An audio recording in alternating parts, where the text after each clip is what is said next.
I was quite upset as a Democrat, and also because to me there was, there's no comparison between Al Gore and Bush. So I started to follow elections with a little more of an open view. 2002, the Bush administration was very smart. They put through the Help America Vote Act. And what that did, presumably, was to undo the bad chads and spoiled ballots that came out of Florida. We would use computers now. Although computers have been used prior to that, and of course people are not aware of it, but the votes are counted on computers, even if they're cast on punch card machines. All right. 2002, the state of Georgia was the first to fully implement touchscreen machines. 100% of voting in Georgia was done on touchscreen machines, provided by Diebold. You've heard of Diebold, I mean. Max Cleland, the senator from Georgia, was running for re-election. Max Cleland was very popular. He was a Democrat. He was a triple amputee, war hero in Vietnam, left 3 limbs in Vietnam, ran for re-election. He was leading in the polls going in. There's no reason to assume he would not be re-elected. Incumbents usually do get re-elected, especially a war hero and one who was very popular. But a couple of things happened. His opponent fought a very dirty campaign. His opponent, by the name of Saxby Chambliss, I mean, the way he went after Cleland was unconscionable, but that's really not the story. The story is the machines that went into Georgia. The story is that these machines provided by Diebold were patched, meaning the software was adjusted the weekend before the election. This has been testified to by 3 people. Why was that done? Well, it's not how you vote, it's who counts the votes. And how do you count the votes? Well, you switch them. If your man doesn't want, is going to lose, you steal them from the other guy.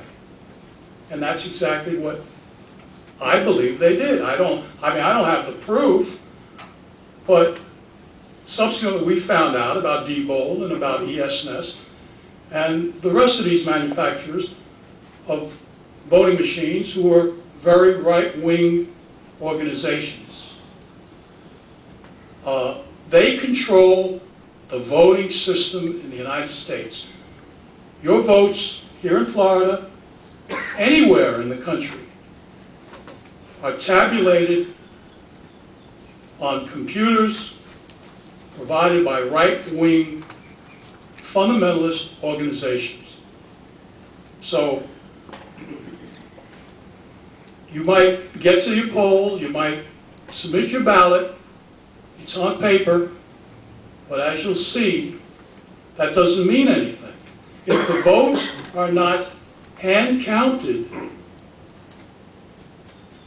you have no way of knowing if your vote was tabulated correctly on the central processor where all the votes get transmitted from the local machines. So they can switch the vote locally.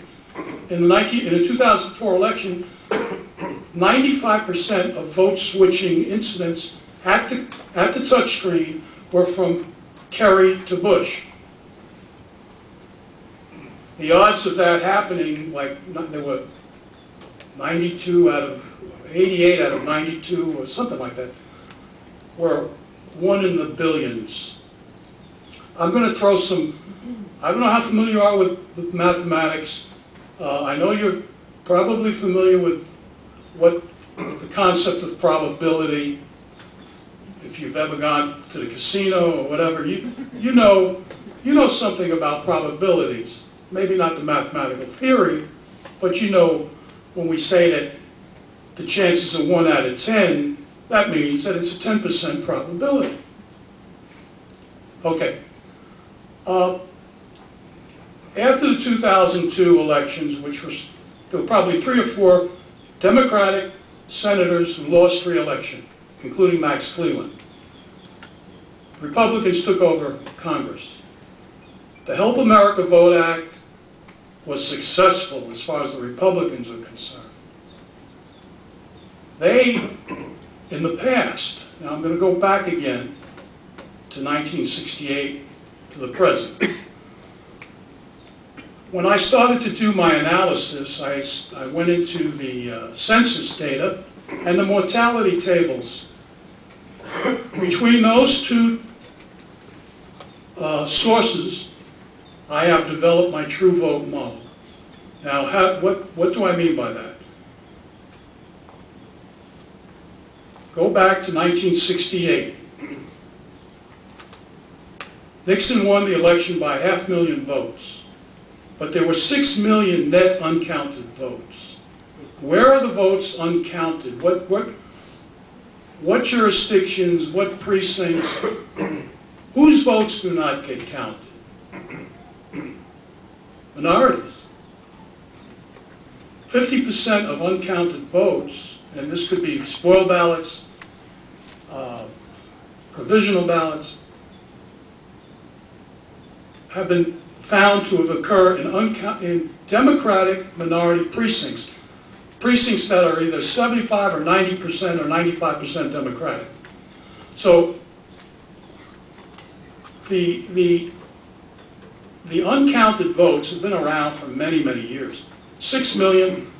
You figure that Humphrey had 4 million, 4 to 5 million. He won that election by 2 to 3 million votes. Okay, let's jump to 1988.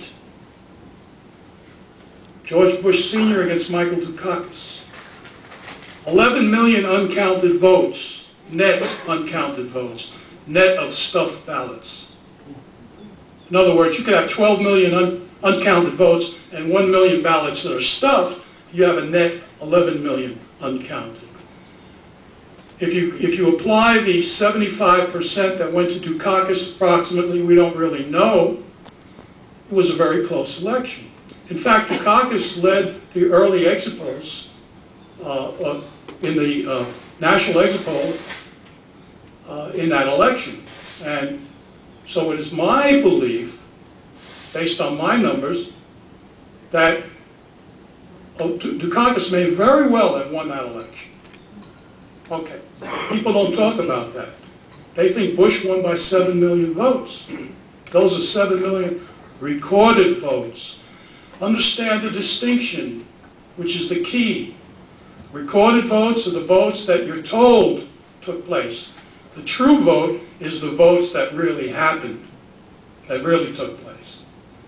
My book, my analysis, has been in search of the true vote. Now, I'm going to talk a little bit about, now we're going to 2004 now. The pre-election polls indicated a very tight election. In fact, it was like 47% each for Bush and Kerry. There was 5 or 6% undecided voters. Now, typically the undecided vote goes to the challenger because the incumbent, if you're not happy with them, there's no reason, if you're happy with them, there's no reason to be undecided. And who was happy with George Bush? He had a 47% approval rating. No one with a 50%, a lower than 50% approval rating, no president ever won a re-election with an under 50% approval rating. Okay, but getting back to the uncounted votes, undecided voters, assuming the election was tied at 47 apiece, 5% undecided, you figure that Kerry would get 3/4 of the undecided vote, or maybe 4 out of 5% of the undecided. That would put Kerry just adding that 4 to his 47, you've got 51. Add 1 to Bush, and you have 48. That's what you would normally have expected. Unfortunately, it was just the opposite. Bush picked up the undecided vote. Or they say he did. He didn't.